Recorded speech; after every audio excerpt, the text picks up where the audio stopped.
자, 시작하겠습니다. 오늘 함께 나누는 말씀은 골로새서 본문 읽기를 함께 나누도록 하겠습니다.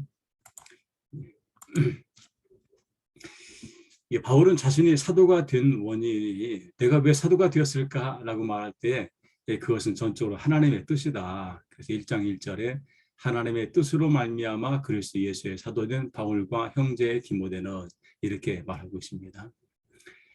그러니까 하나님의 뜻이라는 말이 들어가면은 이건 어떻게 피할 방법이 없는 거죠.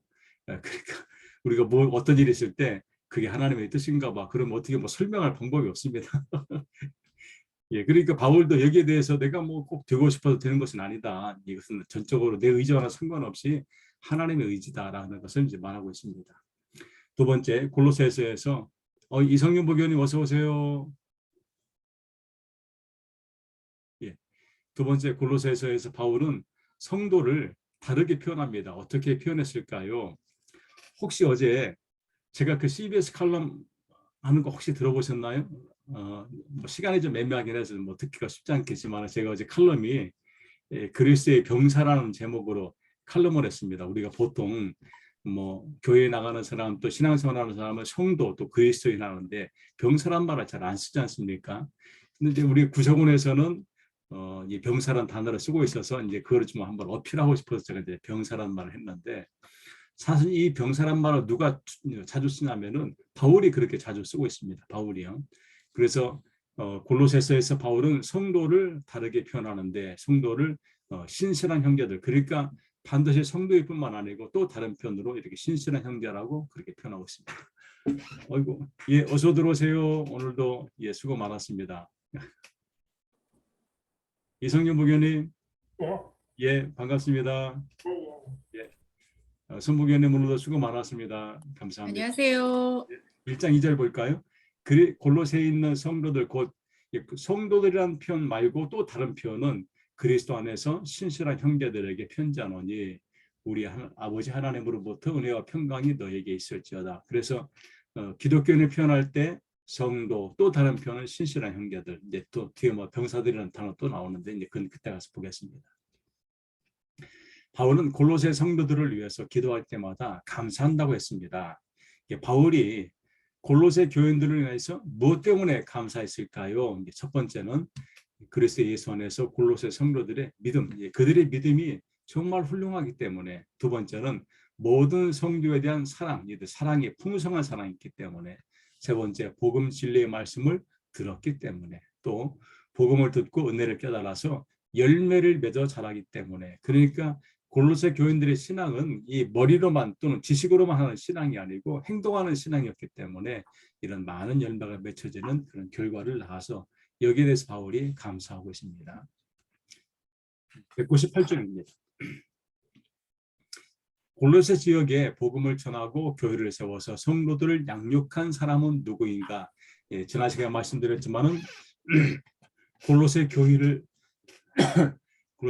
개척한 것은 바울이 아닙니다. 아마 에바브라가 주도적인 역할을 했을 것이다. 이미 골로새에는 기존 가정교회가 있었는데 에바브라가 교회를 형성하는데 주도적인 역할을 한 것 같습니다. 1장 7절 8절 이와 같이 우리와 함께 종된 사랑하는 에바브라에게 너희가 배웠나니 그런 너희를 위한 그리스도의 신실한 일꾼이요 성령 안에서 너희 사랑을 우리에게 알린 자이다 라고 말합니다.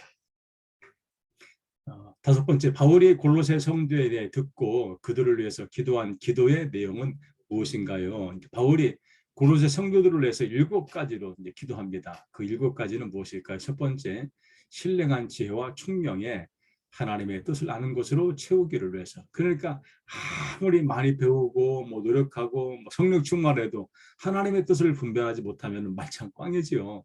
그래서 이제 바울이 맨 먼저 하나님의 뜻을 아는 지혜를 갖기를 위해서 기도합니다. 두 번째, 주께 합당하게 행하여 범사에 기쁘게 하시도록, 그러니까 억지로 하는 것이 아니고 기쁜 마음으로 모든 것들을 행하도록.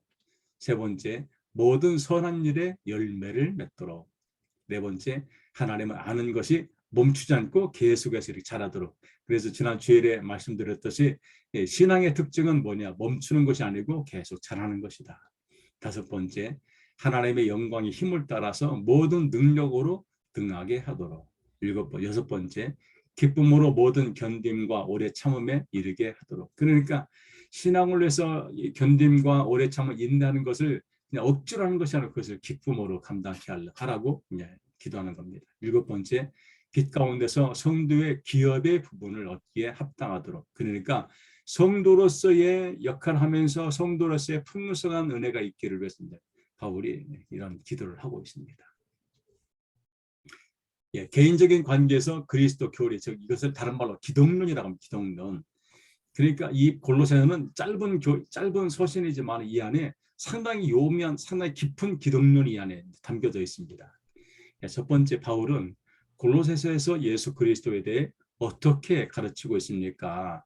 바울이 이 다른 데서는 정리하지 않은 것들을 여기서 정리합니다. 바울이 바라보는 예수 그리스도는 어떤 분이냐? 그분은 첫 번째, 우리를 흑암의 권세에서 건져내신 분이다.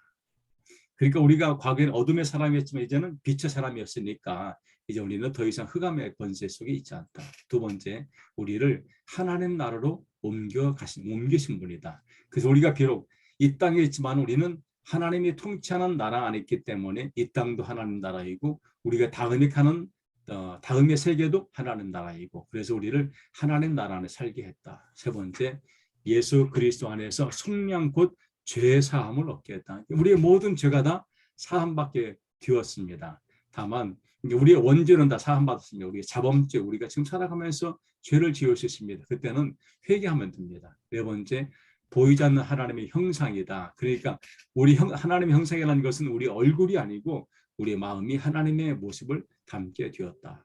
다섯 번째, 모든 피조물보다 먼저 존재하신 분이 바로 예수 그리스도이시다. 그래서 예수 그리스도는 하나님의 형상이고 그분이 피조물보다 먼저 존재하신 분이다. 여섯 번째, 세상 만물을 창조하신 분이다. 그러니까 예수 그리스도가 그분이 단순히 그리스도가 아니고 하나님의 아들이시 아니고 그분이 또 창조자이다 하는 것을 바울이 강조합니다. 일곱 번째, 몸인 교회의 머리가 되신다. 그리고 예수 그리스도가 머리가 되는 겁니다. 사람이 아니고는. 그리고 여덟 번째, 근본이며 죽은 자들 가운데 먼저 나서 만물의 으뜸이 되는 분이다. 그래서 모든 것들 가운데 가장 먼저 계신 분. 사실은 예수 그리스도는 먼저 계신 분이라는 말 자체가 잘 안 맞습니다. 왜? 그분은 원래부터 그냥 그대로 존재한 분이니까요. 아홉 번째, 하나님 아버지께서 그리스도 예수 안에 거하신다. 그러니까 예수 그리스도 안에 하나님이 함께 하신다. 열 번째, 예수 그리스도가 십자가로 화평을 이루신 분이다.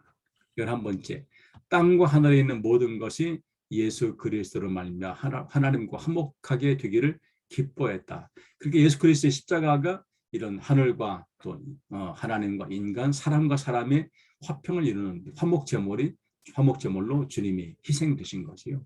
12번째, 악한 행실로 멀리 떠나 하나님과 마음으로 원수가 된 우리를 예수 그리스도의 육체의 죽음으로 화목하게 했다. 13번째, 예수 그리스도의 죽음으로 우리를 거룩하고 흠이 없고 책망할 것이 없는 성도로서 하나님 앞에 세우고자 했다라고 말합니다. 제가 이제 다른 교단의 신학대학에서 공부하는 학생하고 한번 이제 이게 논쟁이 좀 있었습니다. 자, 제가 먼저 한번 퀴즈를 드리겠습니다. 우리가 거룩해질 수 있을까요? 없을까요? 어떻게 생각하시나요? 우리가 거룩해질 수 있을까요? 없을까요? 그 학생의 입장은 우리는 거룩해질 수가 없다. 이게 그 사람의 입장입니다. 저는 우리는 거룩해질 수가 있다.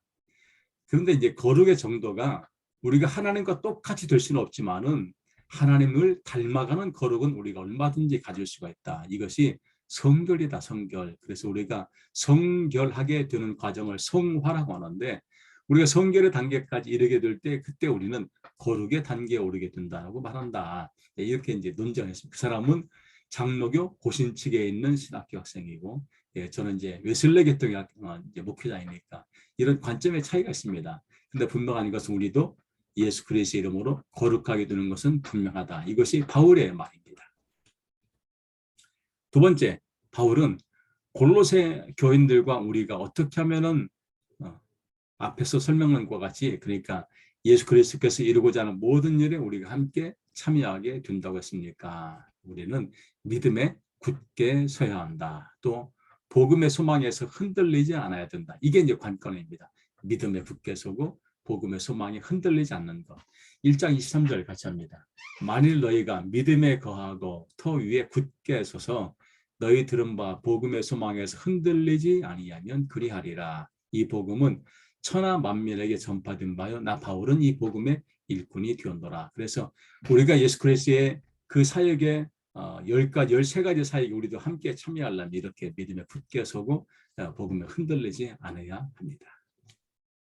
세 번째, 바울은 골로새 교인들에게 자신이 복음의 일꾼이 된 이유가 무엇 때문이었을까? 바울이 여기서 분명하게 지금 앞에서는 예수 그리스도의 정체성을 13가지로 이제 쭉 질서 있게 또 정리해주고 있는데 여기서는 바울이 내가 왜 복음의 일꾼이 되었는가 이것을 바울이 또 8가지로 우리에게 정리해주고 있습니다. 첫 번째, 그리스도의 몸된 교회를 세우는 일을 하기 위해서. 그러니까 바울은 교회를 세우는 일에 자신의 목숨을 좀 걸고 있습니다. 또 하나님의 말씀을 이루기 위해서.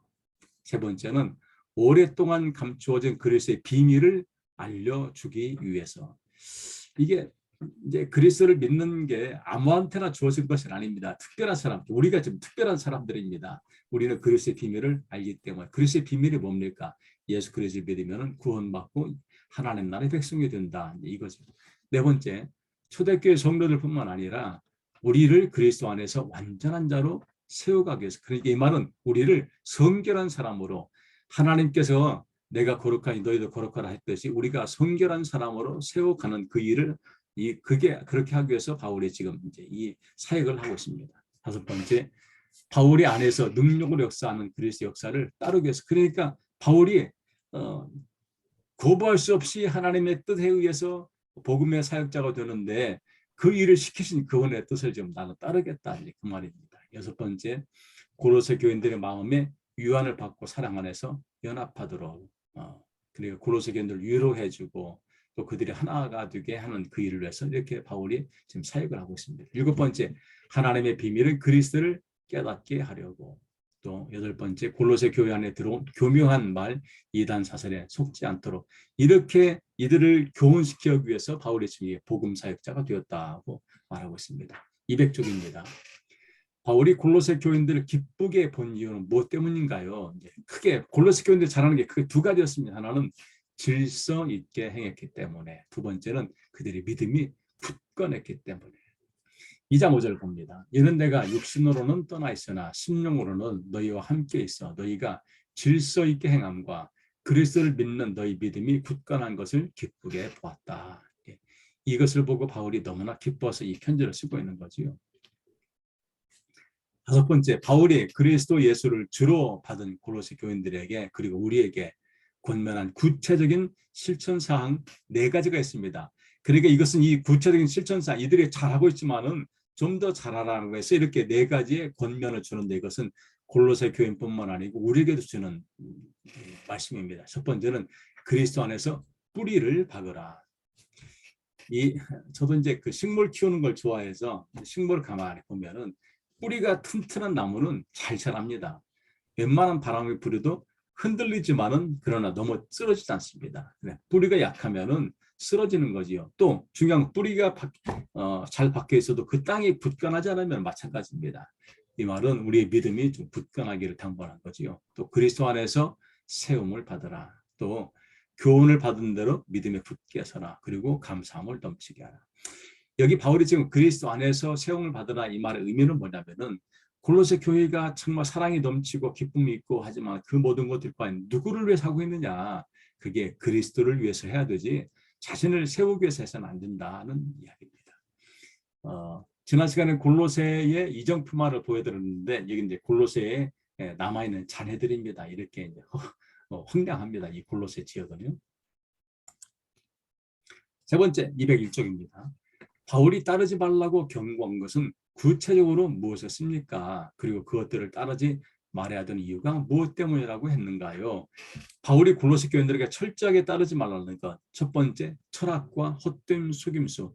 왜냐, 이 당시에 영주주의가 상당히 강하게 있었습니다. 두 번째, 그리스도가 아닌 전통과 세상의 초등 학문을 따르기 때문이다. 그러니까 이런 세상의 학문을 따르는 것이 진짜 뭐 고등 학문이 아니고 그것은 세상의 초등 학문에 불과한 것이다. 그건 별로 중요한 것이 아니다. 이것은 이제 분명히 합니다.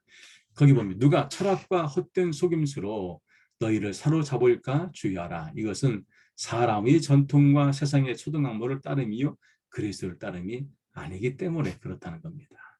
두 번째, 바울은 예수 그리스도의 신성이 어떻게 나타났고 했습니까? 그리고 그리스도가 어떤 분이라고 선언했습니까? 그리스도의 신성이, 즉 그리스도 안에, 예수 안에 있는, 예수님 안에 있는 하나님의 성품이 육체로 이 땅에 오게 된 겁니다. 그래서 모든 통치자와 권세의 주님이 머리가 되셨다. 왜? 그분이 하나님이기 때문에 그렇습니다. 세 번째, 우리가 죽은 자들 가운데서 그리스도 안에서 일으키심을 받은 비결은 무엇 때문이라고 했습니까? 모두가 다 죽습니다. 그런데 우리는 그리스도 안에서 다시금 살아나게 됩니다. 무엇 때문인가요? 주님과 함께 장사되고 예수를 부활하게 하신 하나님의 역사를 우리가 믿는 믿음 때문에 그렇습니다. 2장 12절 볼까요? 너희가 세례로 그리스도와 함께 장사되고 또 죽은 자들 가운데서 그를 일으키신 하나님의 역사를 믿음으로 말미암아 그 안에서 일으키심을 받았느니라. 네 번째, 하나님이, 그러니까 예수 그리스도가 부활하셨습니다. 그리고 예수를 부활하게 하신 것은 뭐냐면은 하나님의 역사를 믿는 것이기 때문에 이제 그게 가능했다는 것이, 우리가 그런 믿음이 우리 안에 있다는 겁니다. 네 번째, 하나님이 골로새 교인들과 우리를 어떻게 살리기 위해서 무엇을 하셨다고 했나요? 우리의 죄를 사하셨습니다. 그리고 우리를 거스리고 불리하게 하는 법조문으로 쓴 증서를 지우고 죄에서 십자가에 못 박으셨습니다. 그리고 통치자들과 권세자들을 십자가로 다 이기셨다. 예수 그리스도가 십자가에 못 박힐 때, 이때 주님을 못 박은 사람들이 이긴 걸로 다 환호성을 쳤는데 결국엔 그렇게 되지 못했죠. 그들이 이긴 것이 아니다. 분명히 하고 있습니다. 다섯 번째, 골로새 교인들이나 우리가 전통적으로 지키고 있는 절개나 금기시하는 것들이나 손 없는 날 또는 방향을 정할 때 피하려고 하는 관행을 굳이 따를 필요가 없다고 하는 이유는 무엇 때문이라고 했습니까? 그것은 장래일의 그림자일 뿐이기 때문에 그러다. 그리고 우리 몸은 그리스도의 것이기 때문에. 그러니까 우리를 책임지는 분은 누구냐면은 예수 그리스도니까 우리가 그런 전통이나 뭐 날짜나 절기나 이런 것들에 대해서 우리가 관심을 가질 필요가, 거기에 대해서 우리가 억눌릴 필요가 없다. 그래서 2장 16절 이하에 보니까 이것들은 장래일의 그림자이나 몸은 그리스도의 것이니라. 아무도 꾸며낸 겸손과 천사 숭배를 이유로 너희를 정죄하지 못하게 해라. 그러니까 설사 천사를 숭배한다고 해도 그것은 맞지 않다. 그래서 그런 것에 우리가 마음 쓸 필요가 없다는 겁니다. 왜? 우리는 그리스도의 것입니다. 우리의 주님은 오직 예수 그리스도밖에 없습니다. 여섯 번째, 바울이 골로새 교인들이 접한 이단 사설에 대해 어떻게 대하라고 고민했습니까? 거기 페이지 202쪽에 6번, 거기 200 거기 7번을 6번으로 바꿔줘야 됩니다. 그리고 거기 말씀을 2장 20절부터 22절로 고쳐주시기 바랍니다. 거기 번호가 하나씩 올라갔습니다. 예. 자, 첫 번째, 이단 사설의 규례를 따르지 말라, 순종하지 말라. 이단 사설에 대해서 붙잡지도 말고 맛보지도 말고 만지지도 말라. 가까이 할 필요가 없다. 전혀 관심 들 필요가 없다는 겁니다. 그래서 골로새 교회에 숨어 들어온 이단 사설들이 강조하는 교인들의 특징은 무엇이라고 했습니까? 네, 자의적으로 숭배하게 하고 겸손하게 모습을 보이고 몸을 괴롭게 합니다. 제가 요즘 그 과천에 벌어진 일인데, 과천에 지금 하나님의 교회가 과천에 있는 약 500평 되는 땅을 매입을 해버렸습니다. 다른 교회들 어떻게 손을 쓸 수 없을 만큼 그들이 이제 독점적으로 해버렸는데, 이 하나님의 교회나 신천지가 하는 게 뭐냐면은 엄청 겸손하게 보입니다. 사랑이 많고 뭐 감싸주고. 근데 그것이 이단들의 특징입니다. 그렇게 해서 이제 올가매는 거지요. 또 하나, 그들이 뭘 하면 몸을 괴롭게 하는 것. 혹시 그 이단들의 집회를 보신 적이 있는지 모르겠어요. 저는 이제 일본 한번 이단 집회에 가봤습니다. 그리고 저는 분명히 신분을 밝히고 내가 이런 때문에 내가 참관하러 왔다, 나 좀 보고 싶다 해서 제가 봤는데, 이야, 대단하더라고요. 바닥에 우리가 지금 의자가 아니고 그냥 바닥에 무릎 꿇고 앉아서 1시간도 아니고 몇 시간 동안 그렇게 예배를 하더라고요. 이야, 대단하다. 이게 뭐냐면은 이런 고행을 통해서 스스로를 단련하는데 이것이 그들이 하는 하나의 그 집회의 특징입니다. 이런 것들을 우리가 마음 둘 필요가 없다는 얘기입니다. 8번째, 골로새 교회에 숨어 들어온 이단 사설이 강조하는 육체적 행위들의 헛된 점은 무엇이라고 지적했습니까? 유익이 전혀 없다. 그래서 2장 23절 이하에 오직 육체에 따르는 것을 금하는 데는 조금도 유익이 없느니라. 그러니까 내 몸을 괴롭게 하고 하는 것들이 과연 무엇이 우리에게 유익이 될까 이겁니다. 9번째. 여기 우리 책에는 10번째로 되어 있지요. 번호를 붙이기 바랍니다. 골로새 교인들이 이단 사설에 흔들리는 것에 대해서 바울은 분명하게 문제점을 지적했습니다. 우리가 이단 사설이나 미신에 현혹되지 말아야 하는 이유가 무엇 때문이라고 생각하는지 한번 논해보시오 라고 말합니다. 제가 이제 이번에 그 과천에 하나님의 교회가 그 종교 부재 매입하는 문제에 대해서 이거를 좀 어떻게 좀 막아보려고 하는 거기에 저도 이제 어떻게 하다 보니 저도 이제 끼어서 같이 이제 토론하게 되는데 이제 그 사람들이 얘기를 가만히 이제 들어보니까 이게 하나님의 교회가 신천지보다 더 무섭다고 이제 그 사람들 굉장히 걱정을 많이 하더라고요. 근데 왜 그들은 그렇게 말을 하고 있을까? 이게 이제 중요한 것은 어쨌든 간에 이달이나 이런 거짓 교훈에 우리가 빠지게 되면은 문제가 생기는 것은 확실한 겁니다. 근데 그게 왜 문제가 될까? 혹시 생각해 보셨나요? 왜 그게 문제가 될까? 그러니까 신천지든 하나님의 교회든 이런 이단에 빠지게 되면은 왜 그게 문제가 될까? 가장 큰 문제는 헤어나올 수 없게 만든다. 또 하나는 그게 거짓인지에 대한 판단력이 흐려지기 때문에 다시금 돌아오기는 쉽지가 않다. 이런 문제들이 있습니다.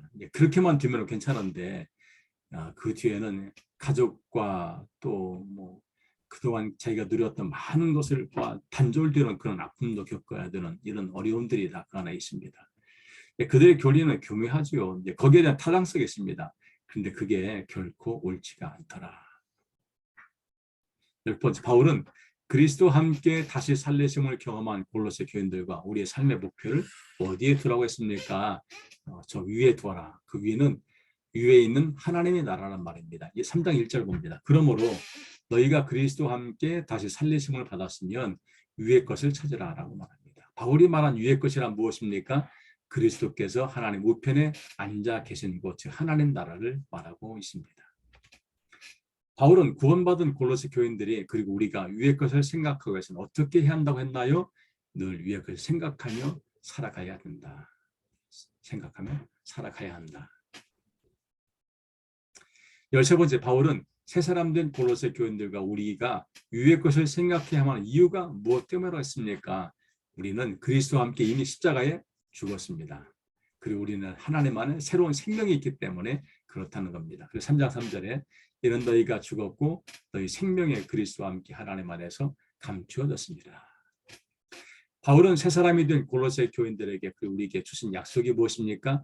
그리스도가 재림하실 때 우리도 영광 중에 참여하게 될 것이다. 그래서 바울은 이 골로새의 교회들에게 인종의 차별을 두지 말 것을 아주 크게 강조합니다. 왜? 우리는 하나님 안에 모두가 다 형제이고 자매이기 때문에 그렇습니다. 바울은 하나님의 진노가 임하는 땅의 것이 무엇이라고 했는가요? 그리고 이런 것들을 따르는 행위를 한마디로 무엇이라고 했습니까? 음란과 부정과 사욕과 악한 정욕과 탐심인데 이런 것들은 우상 숭배이다. 위에 우상 숭배하는 것들을 따를 때 나타나는 결과는 무엇입니까? 하나님의 진노가 임하게 된다라고 말합니다.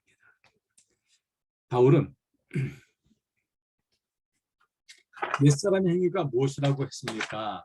분함, 노여움, 악의, 비방, 이의 부끄러운 말, 거짓말, 이런 것들이 옛사람의 행위라고 말하고 있습니다. 여기 무슨 강도하거나 뭐 그런 것은 뭐 굳이 언급할 필요가 없겠지요. 근데 우리가 소소하게 생각하는 이런 것들까지도 옛사람 행위이다. 네 번째, 골로새 교인들이 그리고 우리가 구원받은 새 사람이 되었을 때에 나타나는 변화가 무엇입니까?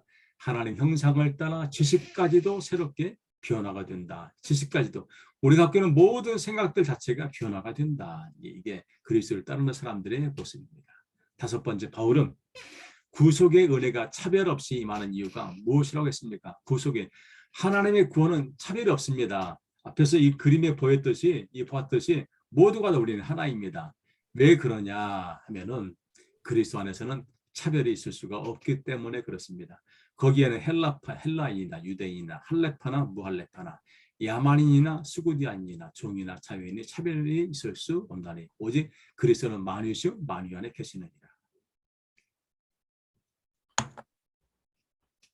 바울이 반목과 갈등의 양상을 보이는 골로새 교인들에게 하나님의 택함받은 구원받은 이들의 신앙생활의 가이드를 제시합니다. 구체적으로 무엇일까요? 첫 번째는 긍휼과 자비와 겸손과 온유와 오래 참음을 실천하라. 두 번째는 누구에게 불만이 있다면 주께서 우리를 용서했듯이 용서해라. 세 번째는 이 모든 것 위에 무엇을 더하라? 사랑을 더하라. 네 번째는 그리스도의 평강이 우리를 주장하게 하라. 다섯 번째, 감사하는 자가 되라. 여섯 번째, 그리스도의 말씀이 마음에 풍성하게 하라. 일곱 번째, 시와 찬송과 신령한 노래를 부르며 감사하는 마음으로 하나님을 찬양하라. 그리고 무엇을 하든 다 주 예수의 이름으로 하라. 마지막으로 주 예수 그리스도를 힘입어 하나님 아버지께 감사하라. 이런 윤리적인 생활을 우리에게 교훈해 주고 있습니다. 일곱 번째, 바울은 골로새 교인들과 우리에게 성도의 가족 관계를 어떻게 세워갑니까? 부부에 대해서 아내는 남편에게 복종하라 했는데 제가 이 복종하라는 말이 너무나 궁금해서 원어 성경을 한번 봤습니다. 책의 맨 밑에 한번 보실까요? 거기 복종하라 후포타 세스데 이게 뭐냐면은 submit yourselves, place under 그래서 아래 위치하라는 말로 이제 그렇게 표현하고 있습니다. 그런데 남편은 아내에게 사랑하며 괴롭게 하지 말라라고 또 당부합니다. 그 다음 자녀들과 부모들의 관계에 대해서 자녀들은 부모에게 순종하라. 여기 순종하라는 말이 밑에 책에 보시면은 밑에 후파 쿠에테라는 원어 성경인데 listen, heartache, hearken, 또 hearken to, obey, answer 이게 뭐냐면은 잘 들어라, 순종해라, 대답을 잘해라 이 말입니다. 그러니까 이게 이제 경험하셨겠지만은 이게 자녀들이 부모에게 뭐라면 엄마는 몰라도 돼. 아버지는 뭐 그런 거 하시려고 해서 이거는 절대 안 되는 거야. 그분들에게 잘 말씀하시고 또 부모님 하는 말씀에 아이 참 지금 세상이 어떤 세상인데 이것도 맞지가 않다. 부모에게 잘 들어라 이 말입니다. 부모는 자녀들이 어떻게 노엽게 하지 말라라고 당부하고 있습니다. 책 206쪽입니다. 상하관계에 있어서 종은 상전들에게 순종하라. 눈가림만 하지 말고 주를 두려워하여 성실한 마음을 하라. 또 상전은 종들에게 의와 공평을 베풀어라 라고 말합니다. 이성윤 부교님, 사업하실 때에 직원들을 이렇게 보면 직원들 가운데 진짜 눈가림 하지 않고 성실하게 하는 사람이 있는가 하면 어떤 사람은 눈가림만 하고 그냥 있을 때만 잘하고 없으면 잘 안 하는 그런 사람이 있지요. 진짜요. 예. 근데 이런 사람들에서 이렇게 조언을 하고 있습니다. 반대로 오너들에게는 의와 공평으로 베풀어라 라고 말합니다. 여덟 번째, 윗사람을 대할 때 주께 하듯 해야 하는 이유는 무엇 때문에 하겠습니까? 주님이 기업의 상을 주께 받기 때문에 그렇습니다. 그러니까 우리가 갖는 모든 것들은 다 주님으로 받기 때문에 우리가 주께 하듯 그렇게 해라 라고 당부하고 있습니다. 아홉 번째, 골로새 교인들을 위해 그리고 우리를 위해 바울의 결론적으로 권면하는 영적인 교훈은 무엇입니까? 첫 번째, 기도를 계속하고 기도의 감사함으로 깨어있어라. 두 번째, 교회 밖의 사람들에게는 지혜롭게 행하며 세월을 아껴라. 세 번째, 말을 할 때에는 은혜 가운데 소금으로 맛을 내는 것 같이 해라. 왜 우리가 음식점에 가서 특히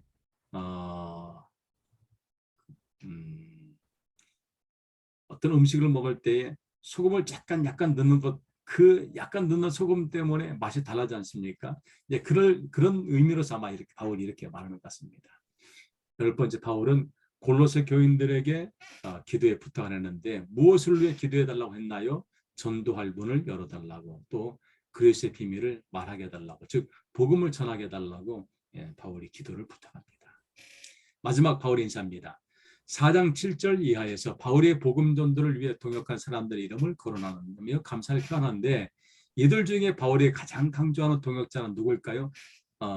첫 번째는 에바브라입니다. 그 다음에 이제 4장 7절 시작할 때 두기고를 말한 두기고도 상당히 역할을 했습니다. 두기고는 어떤 역할을 했냐면 바울의 일을 골로새 교회에 전달하는 역할, 에바브라는 골로새 교인들의 일을 바울에게 전달하는 역할. 그래서 둘 다 중요한 역할을 했습니다. 4장 18절에서 바울은 자신이 매여 있다는 말로 결론을 맺고 있습니다. 여기서 매여 있다는 표현은 이 서신을 쓰는 바울이 현재 어떤 상태에 놓여 있다고 유추할 수가 있습니까? 이것은 감옥에 갇혀 있는 상태를 말하고 있습니다. 그 책 207쪽의 밑에 보시겠습니까? 여기 매여 있다는 데스모스라는 말인데 bond, chain, imprisonment, string or ligament, an impediment, infirmity라 해서 끈이나 체인에 묶여있는 또는 투옥되어 있을 때 또는 끈 또는 줄 또 방해물 허약 이런 단어로 이렇게 말하고 있습니다. 그러니까 바울이 감옥에 좀 매여 있다는 것을 말해주고 있습니다. 오늘 여기까지 하겠습니다. 오늘도 감사합니다. 오늘 다들 하루 동안 열심히 사느라고 수고 많았습니다. 편안한 밤 되시고요. 예, 다음 주에 또 뵙도록 하겠습니다. 감사합니다. 네, 감사합니다. 감사합니다. 감사합니다.